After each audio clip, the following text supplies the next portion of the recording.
Thank you for the introduction and the invitation. I'm delighted to be here.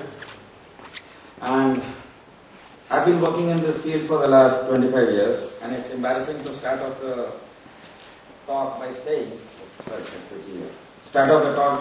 that I'm still searching for a trustworthy system. So let's see how it goes. At the end of the talk, I hope to be able to establish why I'm still searching for it and why I believe I'll continue searching for it till I die.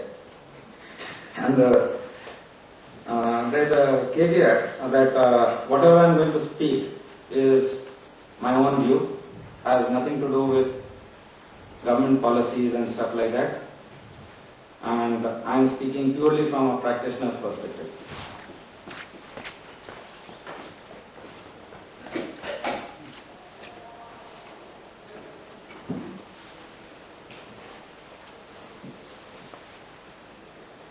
It's hung. No.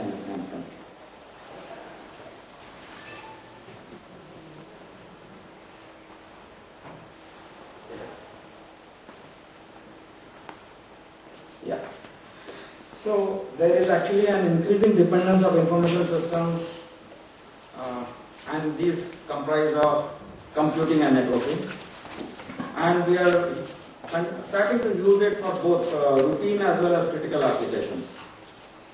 Now, the three key attributes of information systems are basically that they are highly complex and non-hierarchical, often lack a very clear boundary, do not have a common set of security objectives. And attacks on networks and computing systems are becoming more frequent, virulent, global, and often getting publicized. But I believe you will very quickly start seeing a trend where publication of these will start falling.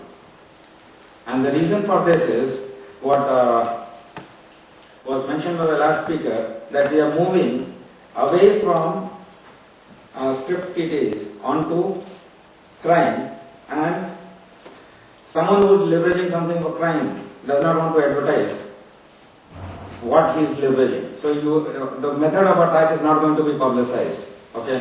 And the victims do not want to publicize for obvious reasons. And when you start using it for espionage at the industrial level, corporate level, or at the national level, obviously governments and big corporations will go to very extraordinary lengths to hide the fact that they have a capability. So let's look at the big question. Why have we been failing in security? I believe we have been failing here. The general approach that we use for developing secure systems is basically hierarchical. We try to define a security policy. We try to identify security requirements. We build systems with hardware and software that comprise a computing base to enforce policy. That's the key. And we expect the applications to conform to the policy that has been defined. Now, this paradigm basically acknowledges the following. Applications depend on the hardware and the operating system on which they run.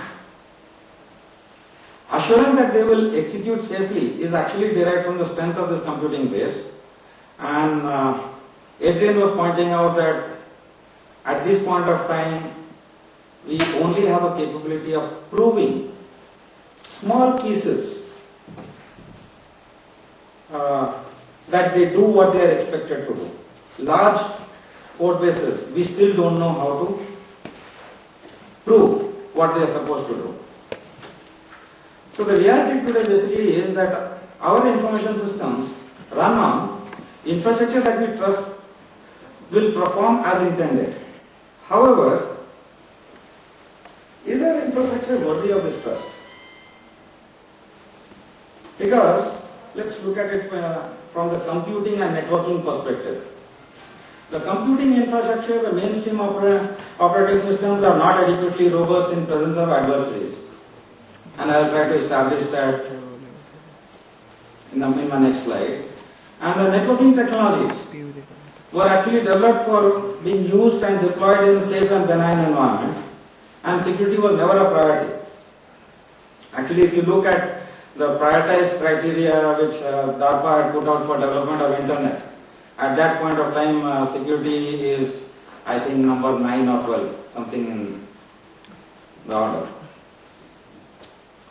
And our information systems basically actually run on infrastructure which is actually not worthy of trust. And the situation is actually worsening. That's the bad news. Why it is worsening is because of increasing dependencies. The dependencies are as follows. Internet technologies are actually being used over the public telephone networks which are up till now secure. Why they were secure? I believe it is primarily because essentially in public telephone networks you actually have a control plane and a user data plane which is separate. User cannot control. He can pretty much dial. But the dial tone is given to him by the exchange. However, every packet that you generate from any endpoint actually carries control information. And any user can actually launch a control. So, in IP technologies, you actually have control and data plane which is actually mixed. And that brings in a whole host of vulnerabilities. Because that increases the opportunity. Any host on the net can actually launch an attack. The problem that is actually happening is that now the IP technologies are being used, rather they use the least lines of the public telephone network as transport medium, and the public telephone networks are increasingly using IP technologies for management. And this interdependency actually leads to vulnerabilities where PTN affects internet and internet in turn, IP technologies affect public telephone networks. Look at the current OS evaluation, and this is something that I picked up from the COTS journal sometime back, where it shows the common criteria evaluation and the EL assurance level achieved and the protection profile. And if you look carefully, casual attempts to breach security, it's not intended for applications to in circumstances where protection is required against a determined adversary. So these are actually very benign requirements against which these certifications have actually been achieved. And interestingly, some of the systems, like the apparent advertisement of SE Linux, it was, I believe, developed under the guidance of NSA, and that has not even been evaluated. Now, the fundamental barrier to OS security in my view is the following.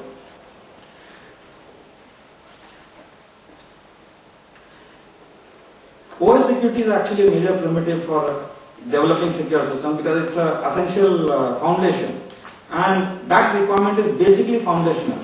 And this is where, if we fail in our effort, we are actually going to build, as someone said, fortresses on sand. The reason which I feel is, there is a bit of history on it. The initial computing platforms were very expensive. So there was some mainframe, and computers were built to share the resources, to keep the costs down, and many people actually were asked to start sharing. The current platforms are also designed for sharing, even though the costs are actually down. Due to paucity of time, I don't want to get into details of that, but my take on it, I can take it offline with anybody. And security requires the platforms to be designed with, I feel, 3 key golden properties. You must have isolation, you must have confinement, you must have containment. And confined isolation is something which Trustweiser and stuff like that attempt to achieve. They isolate a secure code from something that is not trustable because trustworthiness of that has not been established through evaluation. And we have been attempting to build a separation paradigm over an architecture which was actually built to share, essentially. This actually leads to the following. even if we succeed in this, we have actually not addressed the notion of covert channels. So we actually need to design secure computing platforms and not make computing platforms secure. And our efforts have been directed at making existing computing platforms secure by overlaying security. And security overlays never work.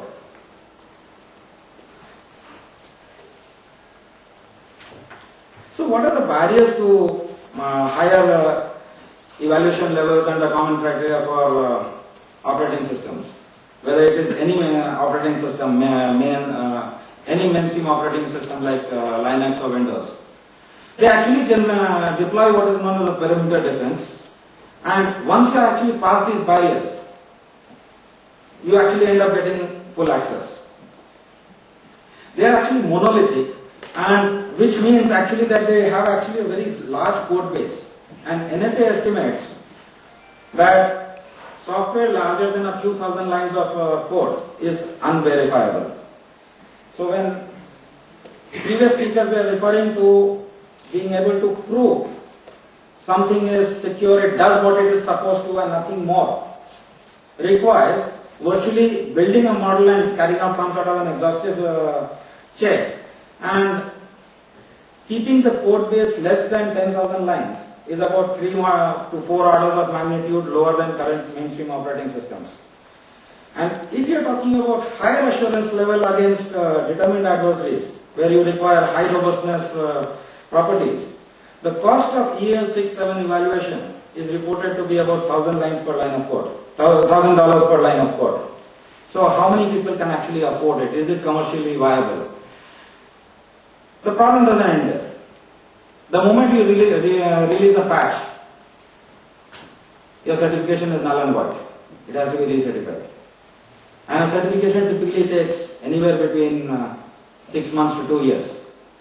So how many patches are we receiving in various mainstream operating systems per week, per year, and I think Sanjay was mentioning that Bing or something like that is getting patched once in 24 hours. That's what I picked up.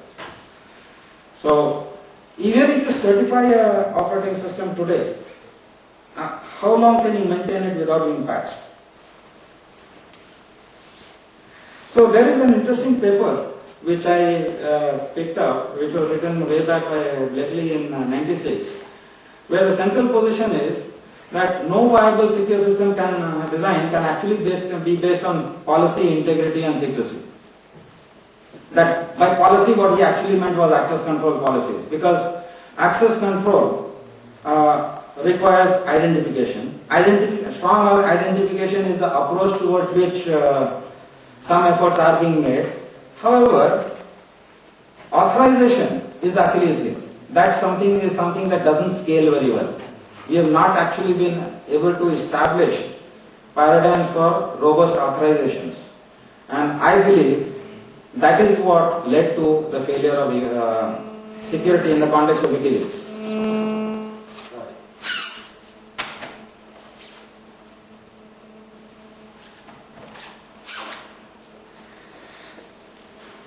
And what he goes on to state in that paper is that integrity and secrecy are not achievable.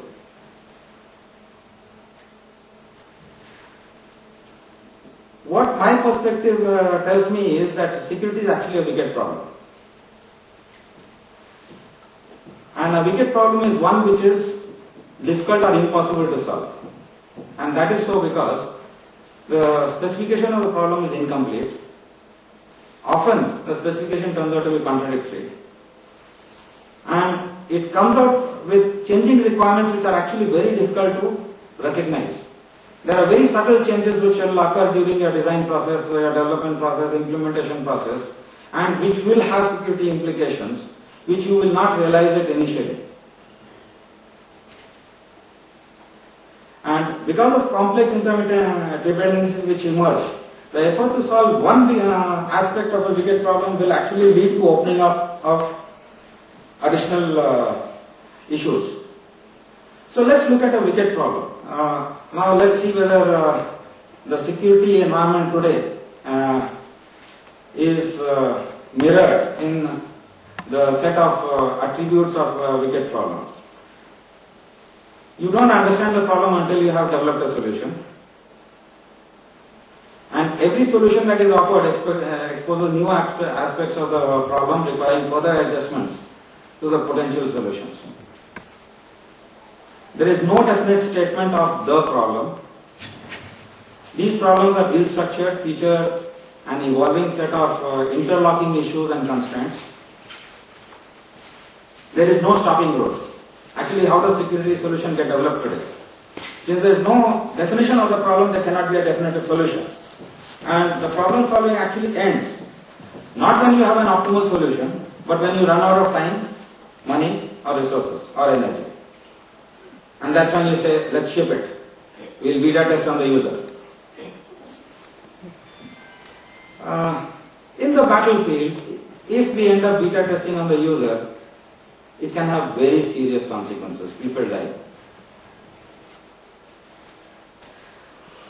Most of these solutions actually are not right or wrong. They are simply better or worse. And that is primarily because I don't believe we have metrics for security. We don't have measures for security. We don't have measures for trustworthiness. Sanjay was pointing out that trust is subjective. Yeah, it's subjective. So how do you measure it? Now you can't have something which is measurable, and science demands measurement. So how do you actually establish the science of security engineering? I don't know that.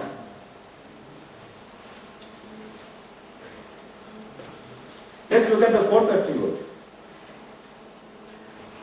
Each problem is essentially unique and novel. And no two wicket problems are alike. The solutions to them will always be custom designed and fitted. So, which basically means that you cannot have a general purpose solution to all security problems. You have to make it application specific. There is no one size fits all, it is actually one size misfits all. So you need to tailor it to that environment. So that is why when you ask, is this solution secure? The answer from many of us very often is it depends. Every solution is actually a one-shot operation. That is similarly echoing the attribute of the previous statement. And there is no given alternative solution. So it's basically many times you have problems which drive a solution because of various reasons, and you don't seem to find an alternative. You end up using that as a fait accompli scenario, and you say this is the best that we can actually do. These are the essential attributes of a wicket problem, and wicket problems actually can't be solved, but they can be tamed. Then the next few slides I'll try to establish the notion of how they can be tamed, and in my view how we should approach it, and why we've actually been approaching it wrong. I'll try to establish this. We have been making a lot of mistakes. So let's look at trustworthiness. Something that is worthy of being trusted to fulfill a critical mission requirement. So the attribute is that a trustworthy system performs the way it is supposed to, perform for the problem that it is trying to solve. It is reliable. It has security wherein a malicious exploitation of weakness is safeguarded against. Now the two bullets, reliability and security, both actually point towards fault tolerance in a hostile environment, survivability. And most of our systems today are built for failures against random faults, not failures against malicious attempts. And there's a world of difference in designing systems which will fail against random faults versus ones where an active adversary will make something fail. I believe the aerospace industry has solved this to a large extent. On a 4-engine airplane, the quad redundancy which has been put in place allows a plane to safely land even if 3 engines fail due to random faults. So the probability of failure of 1 engine is low. The probability of failure of 3 engines is very, very low. And then you bring it down to an acceptable risk. And the 4th engine failure is so low that you are likely to have, let us say, one plane can crash in maybe 10 years, 20 years. And we have seen over the years how safety of aero industry has actually improved. So that is failure against random fault. They know that these are the ways that which the failure modes can occur. Now, if you know the ways that by which the failure mode can occur, and there is a malicious guy, you actually work out the probability of that failure being very low. But the malicious guy will make that failure occur with probability 1. That is the key distinguisher between security and reliability. And survivability requires fault tolerance in a hostile environment where you have a malicious adversary, not just random failures. So trustworthy systems do what they are expected and not something else. And to establish that it does not do something else despite environmental disruptions, human and operator errors being made, attacks by hostile parties and system design and implementation errors requires an exhaustive check. And exhaustive checks can be done only for small pieces of code. That was the point I believe Etienne was trying to make when he said only small pieces of code. And NSA has clearly estimated. Earlier the estimate was a few thousand lines of code. Today, in the context of the JTRS program, which is a SDR program of the US DoD, their documents indicate that anything which is less than 10,000 lines of code is basically accepted, but anything more than that is just not accepted to be taken up for evaluation itself.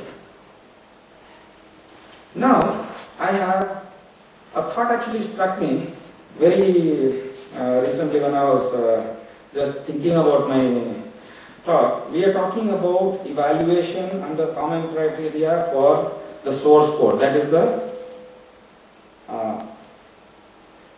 lines in your code. And Etienne was pointing out that TrustWiser is about 5,000 to 6,000 lines of code. But if I am talking in the context of a malicious adversary, after you compile that 250 lines of code or 5,000 lines of code, how do you know that the compiler did not insert a malicious functionality into it? So what about trustworthy tools? Because are you very sure that your intent was compiled right, either because there was a bug in the tool or there was a malicious portion inserted in this, and this was the basis of the Turing Award given to Ken Thompson, where his Turing Award lecture was on trusting trust. It's a 1.5 page speech and worth reading by all of us. I think we seem to be forgetting these aspects. So such systems actually we have to depend on that. Actually, I don't distinguish trustworthiness and dependability anymore. Trustworthy systems are by definition dependable. Dependable systems are moving towards trustworthiness because the moment you incorporate security into dependability, they become synonymous in my view. So they behave predictably, they are safe, they protect data, are available when you require, and respond correctly in a timely manner. If this is the paradigm, then I believe the information assurance model that we use for establishing our security goals in terms of CIA doesn't work. Okay? Because many of these things are not established by the goal, and that is the basic user requirement. So information assurance is actually to provide us confidence on the trustworthiness with respect to the stated requirements. So you need to get your requirement statement right. And okay, the last quote from Einstein is actually very illuminating. We've been failing in security primarily because we seem to be doing the same thing over and over again. And that is the reason why I believe The buffer overflow, which was initially written about in, let's say, around 67, 69, still occurs. So very often actually our security requirements are not stated right. The problem is that sometimes systems are completely silent about stating the security requirements, and everything has a use case. In terms of a requirement, it also has an abuse case. And it is the abuse case which security looks at. It should do what it is supposed to and nothing else. So unless you specify what it is not supposed to do right, or you specify very clearly what it is supposed to do, you actually cannot come up with your security requirements. So you need to state it upfront. And if you don't state it, you work on overlays, and overlays don't work. Very often I come across a security requirement that confidential data shall be kept private. It doesn't mean anything. It's very ambiguous. And if you have ambiguity, you can't detail it. If you say, I want to deploy, very often I come across saying, can you give me an encryption system? Answer is yes. But what is more important is to understand what is going to be done with that technology. And I think as engineers we tend to fail in that. We actually say, oh, you need an encryption system, here is one. But we need to actually dialogue with our user community and ask them in very gentle manner how they plan to use it, and then craft the system. Otherwise we will be giving the wrong solution. And very often people say, okay, security, encryption, firewall. I know this, I'll ask for this, end of the story, this is my RFP. Now all the competing vendors will say on the compliance chart, are you giving an encryption? Yes. What is it? AES. Good. Is there a firewall? Yes. Tick. What is it? So and so firewall. Is it scalable to these many? Yes. That's how we do security. And that's precisely actually wrong. So the requirement system should state very clearly what is required correctly, clearly, and not how to achieve. The encryption, firewall, these are the hows. We should actually start stating what. And the what has to be understood very clearly before we can actually start building the right system. Engineering will teach us how to build the system right, but not how to build the right system. That only a correct capturing of user requirement will.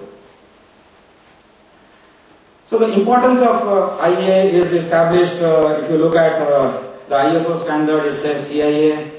If you look at US DoD, they have complicated the issue where they found that CIA is not adequate. They went ahead and added authentication and non-repudiation to it.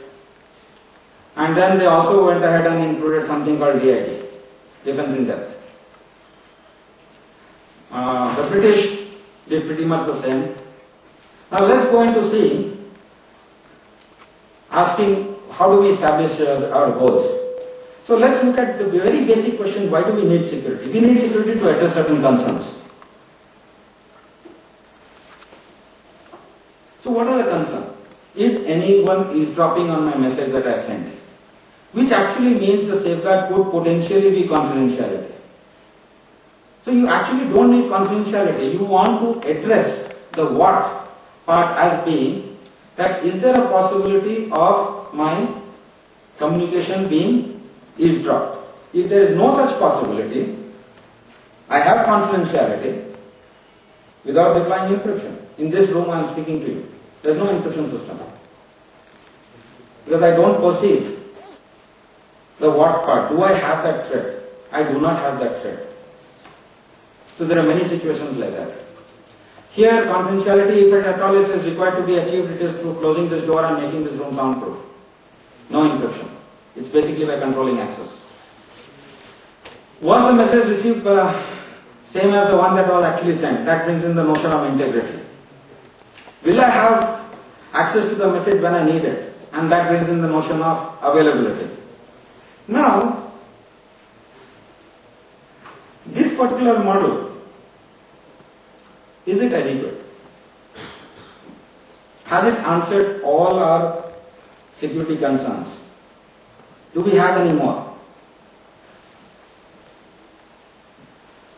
How do I know the party that I am talking to is really the one that I wanted to speak to? CIA doesn't handle that. So that brings in the need to authenticate a remote party. How am I sure that the information stored is accessed only by those permitted? WikiLeaks, authorization and access control. A major failure. We have failed, we continue to fail. How can I be sure that the sender will not disown the message? That brings in the notion of non-repudiation. So, therefore, the CIA model by itself, in my view, is actually incomplete. It should actually include these things, and that brings in a complication. And security is the evil attribute for a security designer. Because if you look at 1, 2, 3 properties, they are about information. Whereas 4, 5, 6 are actually about people. And once you bring people and information together, your model actually starts becoming complex. And trying to build a system again for a complex model. Systems are actually bypassed, compromised, where a malicious component can access and read private data, tamper. Probably tamper is something that is handled when you do attestation with respect to establishing integrity of an execute environment. And this one was a very interesting one, cascading of failures. Actually, this is something that happened on a US ship where 0 was entered into a window that asked for a number 1 to 10. This application divided by 0. This caused the application to fail and eventually the OS failed. The hard drive got screwed up and the system would not reboot. The system would, the entire ship was towed to the shore. It couldn't move on its own.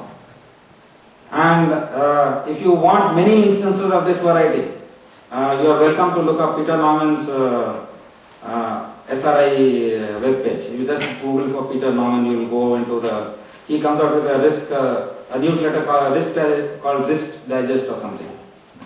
And then there is a notion of covert channels. And when Igor was referring to the botnets and stuff like that, someone said, if I take out this IRC, will botnets go away? What about covert channels in TCP/IP? The command and control center could still communicate over those. So I am not too sure. And today actually security mechanisms are not broken. They are actually bypassed. They are subverted. That is something which we need to be concerned about. So we have actually forgotten the principles which were defined more than 30 years ago, I believe. And the principles are in the Salzer-Schroeder paper. I don't know why it is not taught in many academics which claim to be teaching security courses. I believe it must. It's a must. So the principles go like this. I'll just skip through. You can read about this in this paper. Economy of mechanisms. Seek design simplicity wherever and to whatever extent it is possible. Because if it is simple, you can actually evaluate. You must have fail-safe defaults at all points of time. You must mediate completely. The protection mechanisms must mediate all invocation of functionalities. You must have an open design. You do not depend upon security by obscurity principles, is what they said. And then they went on least privilege, many people talk about. There is a separation of privileges which is being talked about in this, and this goes on by bringing around the notion of least common mechanism, psychological acceptability, where security should be designed to be usable. Security is by definition a technology of control and it is intrusive. If it is baked into the system design, there is hope that it can be made as transparent as possible, but that has the side effect of making the system design complex. If the system design becomes complex, you can't evaluate it. Therefore, it's a wicked problem. So the system immersion properties that we actually need to seek out was enunciated in a paper by Rashpi in 1985, where he brought out these 4 key properties.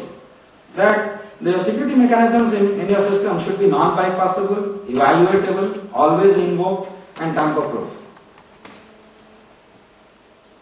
And the way to go, I believe, in the OS world would be to look at the separation kernel approach, wherein when I flashed that slide from the part journal talking about OSs and evaluation systems, there was the top slide which was, the top row of the table showed something called integrity. And integrity is a separation kernel which has been built against a protection profile against high robustness environment, wherein you have malicious attempts to break the system.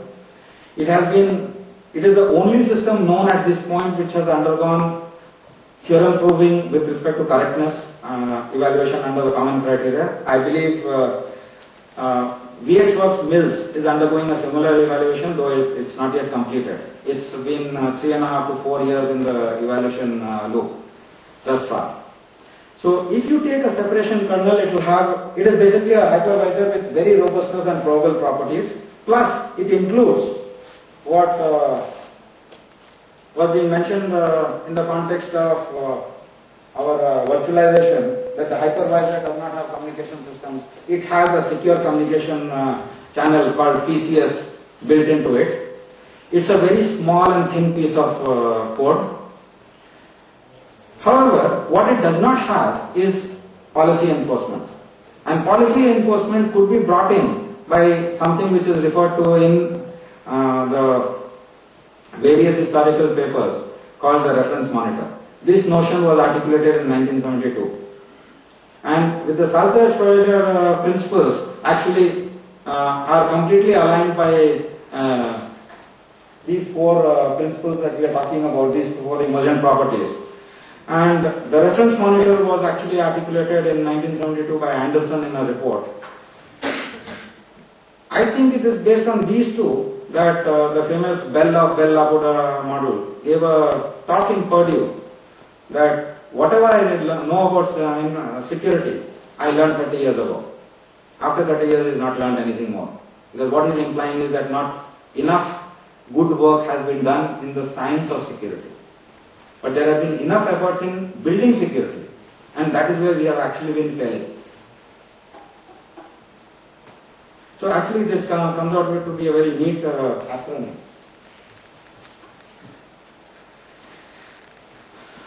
So, why have we not succeeded in security?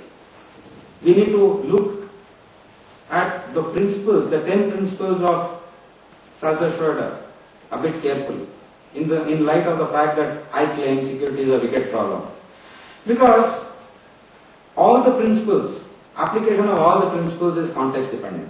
I told you it depends. So, you need to take a lot of care in applying those principles. When you try to actually apply those principles, you find certain principles are contradictory. They contradict one another. We need to actually learn to apply these principles correctly and optimally at the design and development phase in the context